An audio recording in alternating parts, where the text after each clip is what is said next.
you today, and welcome to From the Cinema. I'm your host, Jalal Reha, your co-host, Mitchell Parker. Mitchell Parker, that's me. Today, we have our special guest here today, Roberto De Cecco here, and we're going to actually talk about new film Blade Runner here. It just came out, long anticipated sequel here. Everyone's talking about it. Everyone's talking about it. Really, high reviews, highly anticipated, and a big cast here. So let's get right into it, guys. Like, what is the general? What did you think after going to see that? What did you guys think? Yeah, I mean, I thought it was good. I didn't think it was as good as everybody made it out to be. Right. I went into it, everybody was like, "This is the best movie in the world," and it was good. It was good, and I definitely I just walked out of the theater thinking like, there's some parts I really love about this, and there's some parts I'm not like the biggest fan of. I mean, like, what did you think? I think it's one of those movies where it's like the few days after has really interesting ideas. They don't really pursue a lot of them. They kind of are set with a specific, like, do you have a soul idea? But there's like all these other ideas. Do you have a soul? Do you have a soul? That's an important question. I'm a hollow person. But it's like just with the original Blade Runner where it's like, do androids have a soul? But in this one, it also kind of speaks on like, can androids or AI love each other and other things like that? Absolutely. No, I to be honest, I didn't really think of it like that, but that's very cool. But I enjoyed this film. I definitely love. I say the best part about this film for me personally was the shots, cinematography, the way it looked just grabbed your attention. You knew it from the trailer going into it. Like, I think that was something that I just like. I loved. Amazing. It was breathtaingly beautiful. Beautiful. This is great cinematography. It's great cinematography. So, cinematography. Exactly. I enjoyed it, and to really help that was really the editing. I think what was the guy's name? Joe Walker here. I think the editing really kind of made the smooth transitions in the shots, and just made it feel like easy on the eyes. I totally agree. Yeah. The editing was one of the best parts. Exactly. For me, one of like I feel like the transitions are the first things you think of when you think about the editing for the movie. But for me, it's like the reaction shots go on longer than you expect, and they work well because of the performances. Yeah, no, I totally agree. I've always thought that the perfect length for a shot is just like slightly too much. Just like a little bit longer than average is like a really nice. Yeah. You get like comfortable with the screen, and it allows you to absorb and they definitely held the shots for. And Ryan Gosling. Oh, the performances. He was makes really, it worth it. He was as good as like you wanted him to be for going into a sequel about that type of film. Like when you wonder who was going to be the lead actor, like he did it just about as good as like. Yeah. I mean, to be honest, I'm not the biggest fan of Ryan Gosling. Neither am I I. He's a lot of times he's a little cardboard, a little empty. He's, but for being a robot, it worked perfectly. He plays being empty very well. Absolutely. Like, he's hit or miss, but we got a hit. We got a base hit from Ryan Gosling. I think so too. Yeah. So and obviously Harrison Ford was there. Jared Leto, to me, I still think he's a good actor. I just didn't like him in this film. See, I don't think he's a good actor, and I didn't. Okay. For me, I felt like It's just not gonna lie. Like also reading the stories he did, like he blinded himself. Oh, like to get ready, and I'm just like that's stuff. I know, like also, you read about it, and he's like, I'm a method actor. I did all this stuff, and you're like, it wasn't that good. It wasn't good enough to warrant all of the stuff he did. Like he doesn't stand out. Like what he does with his performance. Yeah. It's kind of ranging up and down the monotone area. Yeah. No, I felt like.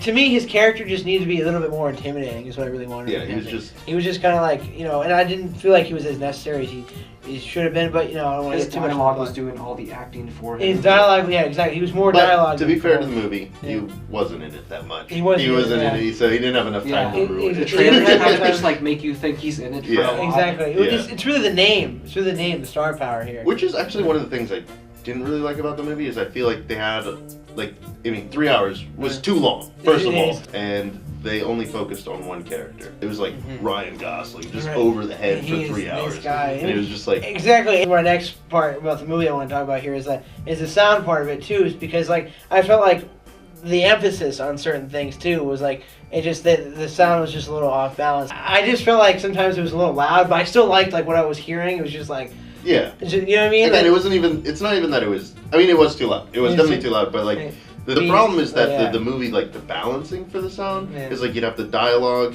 and it's like quieter, and so you're like, you really try to listen in to get the dialogue, and then it just blasts you with He sound. just, It like, pulls you in and then just slaps you in the face it with would not, like you would not fall asleep. Generic Hans Yeah, Zimmer score. Exactly, yeah, exactly. And which I think, like, what I still like, I love Hans Zimmer, but you know that wasn't one of his better ones. I feel like with this one, because it wasn't completely Hans Zimmer, because he was like trying, at least the film was trying to imitate the first one. Mm-hmm. So you have these moments where it does it right, like the first one. It kind of like imitates this depressing, futuristic feeling through the music. Yeah. Like in between the Hans Zimmer boos and wahs. That's Yeah, like no, the it was noir good, feeling. but like the first movie, like really captured like a sort of melancholy over the city by doing this sort of like low, unassuming music. Whereas Hans Zimmer just like sort of powers through with his like boos and his wahs. Yeah. That sort of just it undermines like the melancholy of the world design, which is like sort of just like this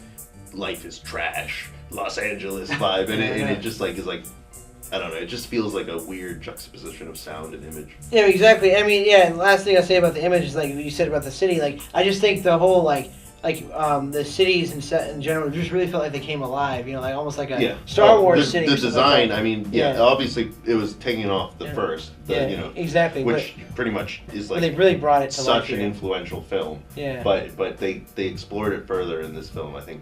And look extraordinarily well. Exactly. I feel like that's a credit to some of the directing too. Even like, which is interesting also, because Blade Runner in the 30 years between films has this huge fan base and like this dedicated fan base, and they have in the film they have these little subtle nods to different events that happened before the movie, like the blackout, which they talk about, and like they have shorts explaining it, but even when you don't pay attention to the shorts, it makes it feel like there's a history to the world. Yeah, the world definitely felt like it was living and it was breathing. Oh, yeah, that was the world building was incredible. Like everything about the plot was great, but the dialogue I thought was just so generic and bad. Yeah. And they just like weren't using the art of the dialogue to its full extent. They kind of did like the dialogue did exactly what it was supposed to do and nothing more. Yeah, exactly. It was like good enough. Even in this one, as opposed to the first one, there are so many more moments in the script where they made a point and then they,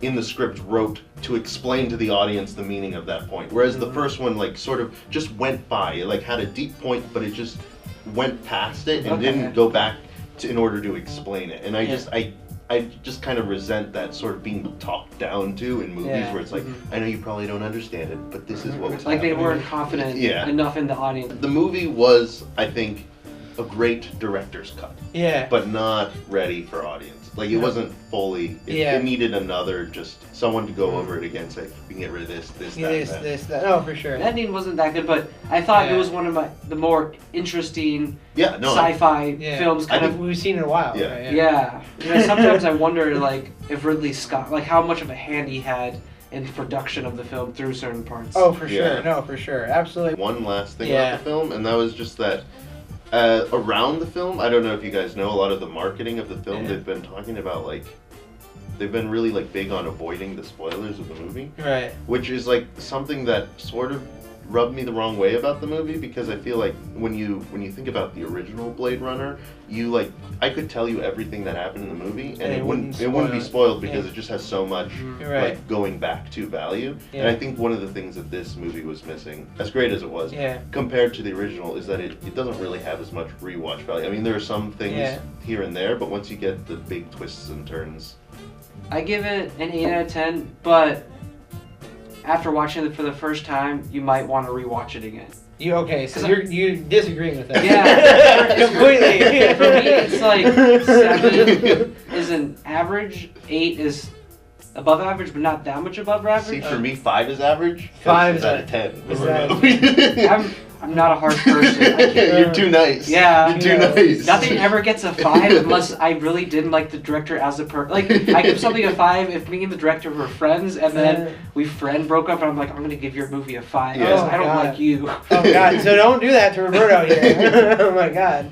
But no, absolutely. I mean, like, I understand why you say that. I lean more towards the 7-ish just because there's a lot to love here. The cinematography, the acting was good. Everything, a lot of it I did like, but then I felt like there was just like it dragged a little bit. Dialogue could have been just a little fixed. Not so much from the actor's perspective. If anything, I think the actors kind of said the dialogue better than it was. Exactly. Yeah, I came in gonna give it a 7, but then after talking about it, I thought about it more. Let's go 6. I'm downgrading it at one point to a 6 because I go just down. Yeah, because at first I did enjoy it when I was sitting there. I did enjoy it, but now that we're talking about it, thinking about it, analyzing it, I was like, there's a lot more that I didn't like than I thought. No, I'm realizing this too. Yeah. I guess you just hated the film. I think it's all different opinions. Very good. Very But good. that averages out, I believe, to a 7 out of 10.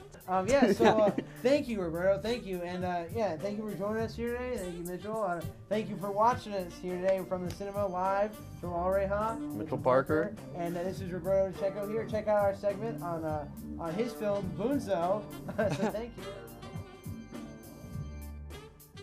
Roberto De Cecco here, former FAF student here. Today he's on here to talk about his film Bunso. He premiered this past spring at the film festival here. So Roberto, come on, tell us about the film and your whole journey as a film major here. Well, Bunso, it's kind of based off of my childhood. It's a coming-of-age story taking place within the Filipino community in Arlington and the DMV. And it centers around Sean, who's at a family party, who's forced to hang out with his older cousin, and they both kind of leave the family party without their parents knowing. And throughout the night, as Sean is trying to impress his older cousin, he does something that he normally would never do any other night. Oh wow! Yeah, I mean that sounds very like coming of age, really fun with that. So yeah, how have you like the whole process of making your film? It's tough. It's tough. It's a whole year of work, but it was very worth it when I showed it at the premiere.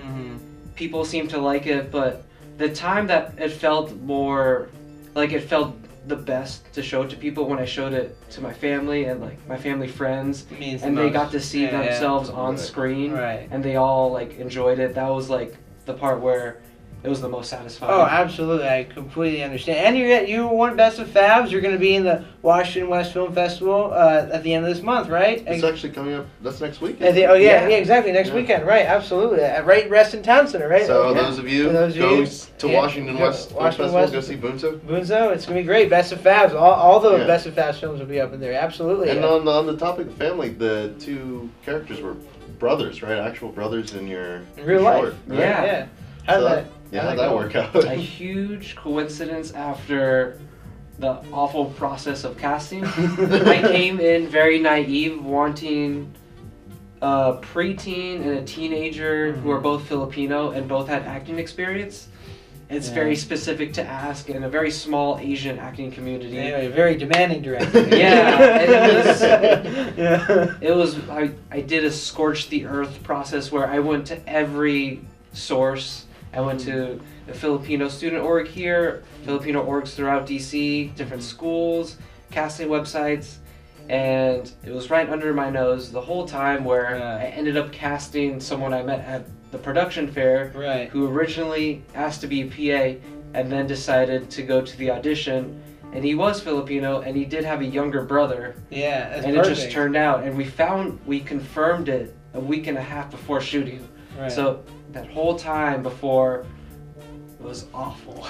Oh, wow. Just stress. Oh my God, that sounds horrible. It sounds stressful. But Roberto, like it came out fantastic. It looked great on screen, and the on-screen chemistry was totally there. I mean, like you could see it. It was it was something that I think really hit home with the audiences and exactly what you talked about. So yeah, Roberto, I mean, your film's great. You're showing it at film festivals now. Like, what's going on with you now? Like, what is your next plan after you graduate and stuff? What I'm doing right now, besides what you mentioned, TA. Yeah. Another thing I like to do, cinematography. Right. Before last year, I would DP more, and I'm getting back into it, kind of like improving my cinematography skills and style, and I'm TAing under the Professor Hans Charles. Oh, excellent. Who excellent recently DP'd the Emmy-winning 13th. Right, excellent. I was here. Great movie. Great movie. If you haven't seen it, go see it. Haven't seen it, go see it. And then so far my plan is I'm trying to move out to New York. I'm applying to rental houses to kind of get my foot in the door. Right. In the film community there. Yeah. And continue to pursue cinematography, but over the summer I became more interested in documentary. I've shot more doc, and over the summer I kind of stepped away from it after I got busy in the fall, but I kind of got interested in the topic of mixed race clubs and colleges. I didn't know about that until recently, and I started researching it, and I'm kind of planning out. My interest is doing a documentary on those and these students making a space for this idea of what it's like to be mixed. No, honestly, Roberto, that sounds like a really great idea, and I mean, I'm here too. I'd love to help you with that. You know what I mean? No, that sounds awesome. I think we all come from different racial backgrounds. And especially where you're going, New York, you might there's something awesome there. Yeah. Great film people there. Well, thank you for coming on, Roberto. I really appreciate you, man. Thank you for coming on. It's good seeing you. Exactly. Absolutely. Yeah, we're gonna play a trailer, right? We're gonna play a little trailer for you. Yeah, so thank you for doing that. Wrap up our segment here. Thank you for joining us here on From the Cinema. Your host Jalal Reha and co-host Mitchell Parker. All right, make sure you go to Washington West. Go see Bunso.